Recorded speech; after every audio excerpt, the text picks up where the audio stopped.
المواقع الإخبارية العربية في الترتيب الأول للمواقع التي يتعرض لها الشباب الجامعي عينة الدراسة، الأمر الذي يوضح أن شبكة الإنترنت كمصدر إخباري للمعلومات يسبق في أهميته دورها كمصدر للتسلية والترفيه، ويمكن تفسير ذلك في ضوء التطورات المتلاحقة في البيئات المختلفة ومنها البيئة المصرية، والتي كان من نتائجها تغير في توجه الشباب وتفاعلهم مع القضايا المجتمعية نظرا لتزايد حركات الاحتجاج والعصيان من قبل المجتمع المدني وظهور حركات اجتماعية جديدة وتوسيع هامش التفاعل والنقاش والحوار حول قضايا المواطنة وحقوق الإنسان وظهور انتفاضة قوية للهيئة القضائية تنادي باستقلالها والتعديلات الدستورية وما صاحبها من جدل ونقاش واسع. أكد الشباب الجامعي عينة الدراسة أن شبكة الإنترنت تمثل لهم أداة فاعلة في المجال السياسي نظرا لدورها في تنمية وتعزيز البناء الثقافي والسياسي لديهم، وذلك نظرا لإتاحتها فرص أكبر للنقاش والتفاعل مع الآخرين واستخدامها أساليب مبتكرة للوصول للمواطنين.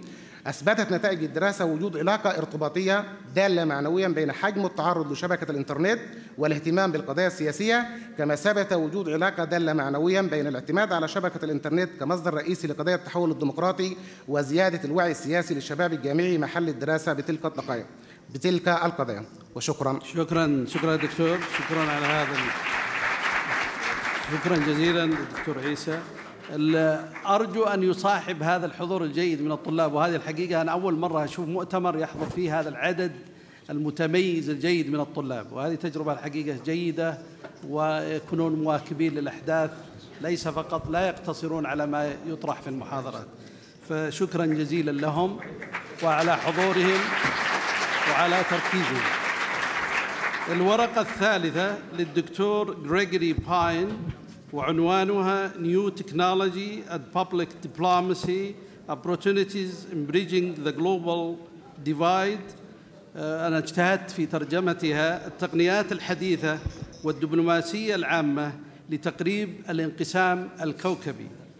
الدكتور غريغوري حاصل على شهادة دكتوراه من جامعة إلينوي في الولايات المتحدة الأمريكية، يعمل أستاذاً مشاركاً في الوقت الحاضر بقسم دراسات الاتصال بكلية إميرسون في بوسطن في ولاية ماساتشوستس الأمريكية، ومدير مركز الأخلاقيات في الاتصالات السياسية والصحية.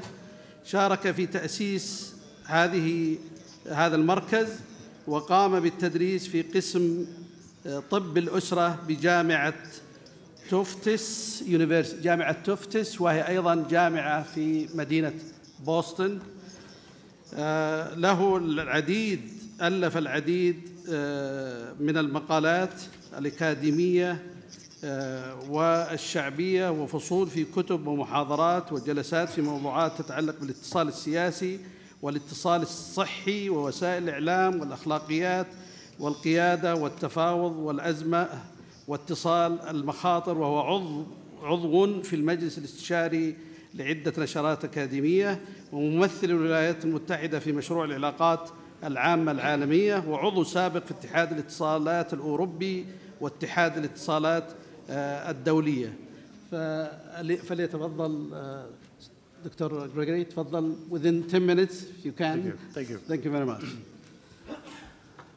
First of all, I'd like to thank the people of King Saud University for this wonderful conference. What it basically is a testament to public diplomacy. And when I say public diplomacy, I'm talking about people to people, not at the governmental level, but at the grassroots, where we can exchange values and have dialogue and discussion. I think especially when we look at communication technology, it's important that we remember that with all of this technological tool chest that we have at our disposal, still the most important part of any communication message is the credibility or the source of that message. So I'd like to thank again not only the distinguished individual who's presiding over this panel, but the various deans who've put this together. This is about my 10th visit to Saudi Arabia.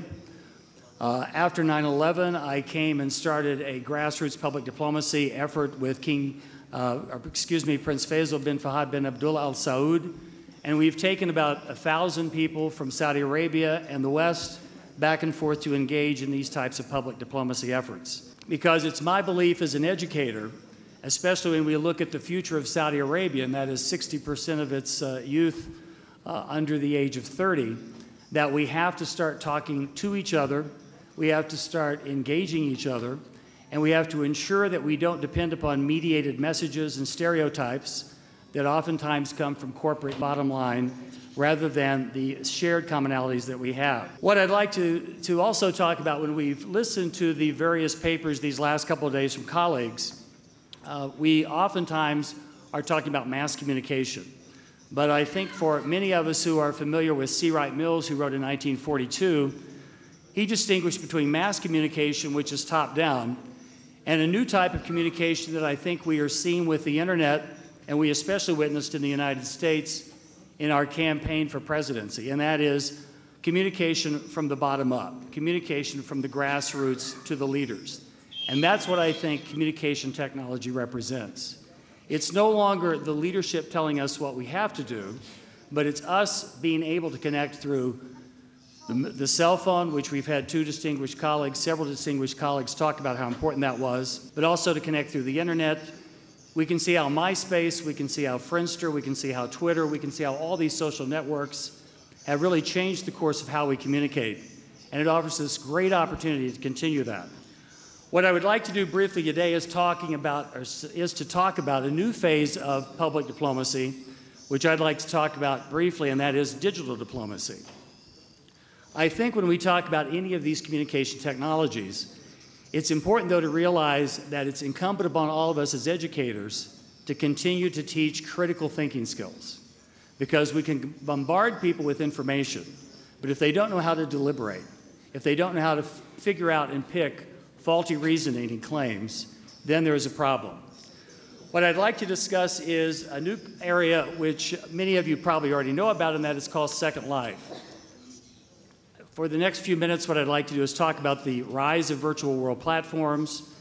I'd like to talk about what Second Life is, facts and statistics, creativity and social interaction, and that Second Life is an example of a virtual community for cultures. There's a particular piece I want to show that has been done by Muslims throughout the world called Understanding Islam Through Virtual Worlds, and again, encourage all of us to think about the opportunities in digital diplomacy. In terms of virtual platforms, it's very interesting that the Gartner Group said that 80% of active internet users will be involved in non-gaming virtual worlds by the end of 2011. So we can see in the next couple of years, this is going to be an incredible challenge for all of us. Now you might ask, what is a virtual world? Well, a virtual world is an online computer-generated 3D audiovisual environment that provides anyone with internet access the opportunity to connect and communicate